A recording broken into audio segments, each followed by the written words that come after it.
پنجاب کے کسی دیہات میں ایک خوبرو قادیانی لڑکی شادی کے لیے ایک فوجی افیسر کو پیش کی گئی۔ فوجی افیسر نے شادی کی حامی بھرنے سے پہلے ایک شرط رکھی کہ وہ کبھی بھی قادیانیت قبول نہیں کرے گا۔ قادیانیوں نے اس کی شرط مان لی اور لڑکی فوجی افیسر کے ساتھ روانہ کر دی۔ شادی کے بعد رشتے ناطے میں آنا جانا لگ رہا اور نرمی سے فوجی افیسر کو مائل بھی کیا جاتا رہا۔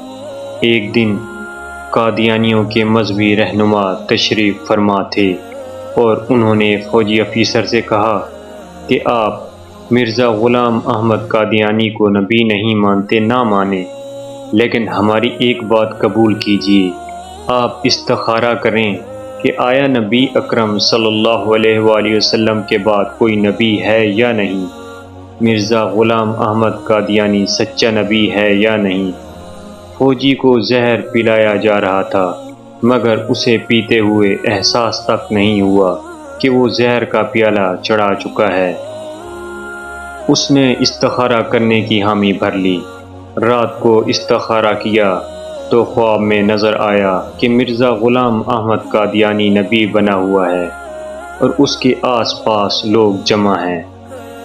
صبح اٹھا تو اپنے کیے ہوئے استخارے کے مطابق قادیانیت پر ایمان لے آیا۔ محض خود ایمان لاتا تو اتنا مسئلہ نہیں تھا، اس نے باقاعدہ مرزے کی نبوت کی دعوت دینا شروع کر دی اور اپنے خاندان کو مرزا قادیانی کا امتی بنا ڈالا۔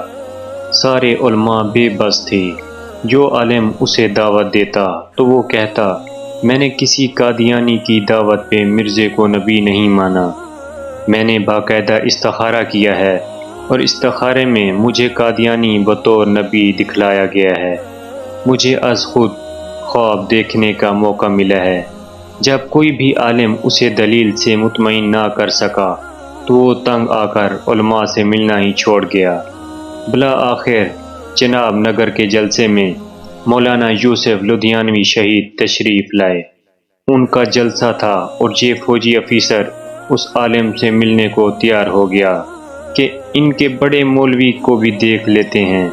مولانا سے جب فوجی افیسر نے اپنا قصہ بیان کیا کہ وہ کسی کی دعوت یا کسی لالچ میں قادیانی نہیں ہوا بلکہ وہ خود دیکھی ہوئی دلیل سے متاثر ہو کر قادیانی ہوا ہے۔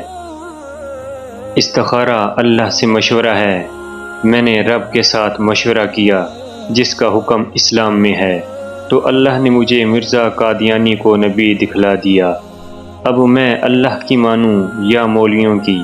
جو اللہ نے مجھے از خود خواب میں دکھایا وہ چھوڑ کر مولویوں کی کیسے مان لوں؟ مولانا نے اس کا ہاتھ تھاما اور گویا زبان حال سے کہا فی الحال رب کی نہ مان، اس درویش مولوی کی مان کہ مولوی ہی بتائے گا اصلی رب کیا کہہ رہا ہے۔ مولانا گویا ہوئے اور کہا جب تم نبی اکرم صلی اللہ علیہ وآلہ وسلم کی ذات میں شک سے گزرے تو مسلمان ہی نہیں رہے۔ اگر تمہیں یقین کامل ہوتا کہ نبی کریم صلی اللہ علیہ وآلہ وسلم کی ذات ہی آخری نبی ہیں اور کوئی نبی آ ہی نہیں سکتا تو استخارے کے لیے ہرگز تیار نہ ہوتے۔ جب تم نے استخارے کی ٹھان لی تو گویا تمہیں شک ہوا کہ سید الابرار صلی اللہ علیہ وآلہ وسلم آخری نبی ہیں بھی یا نہیں۔ جب نبی اکرم صلی اللہ علیہ وآلہ وسلم کی ذات کے حوالے سے تم شک سے گزرے تو کافر ہو گئے۔ نبی کی ذات میں شک کرنا بھی کھلا کفر ہے۔ جو ہی تم شک میں مبتلا ہوئے تو کافر ہو گئے اور حالت کفر میں تمہیں قادیانی ہی نبی نظر آنا تھا۔ فوجی افیسر جھوم اٹھا دلیل سن کر اور کھڑا ہو کر مولانا شہید سے لپٹ گیا۔ اسی وقت توبہ کی اور پھر سے مسلمان ہوا۔ تو ذرا سوچئے ابتدا کہاں سے ہوئی، کیسے اسے نبی کریم صلی اللہ علیہ وآلہ وسلم کی ذات کے حوالے سے شک میں ڈالا گیا اور انجام کیا ہوا۔ امام اعظم ابو حنیفہ رحمۃ اللہ علیہ نے یہی تو کہا تھا کہ بنا کسی دلیل کے ختم نبوت پر ایمان لے آؤ، جو سوال کرے گا وہ کافر ہو جائے گا۔ سوال شک کی بنیاد پر کیا جاتا ہے، اور نبی اکرم صلی اللہ علیہ وآلہ وسلم کی ذات میں شک کھلا کفر ہے۔ اللہ پاک ہم سب کو دین اسلام پر چلنے کی اور اس پر عمل کرنے کی توفیق عطا فرمائے، آمین۔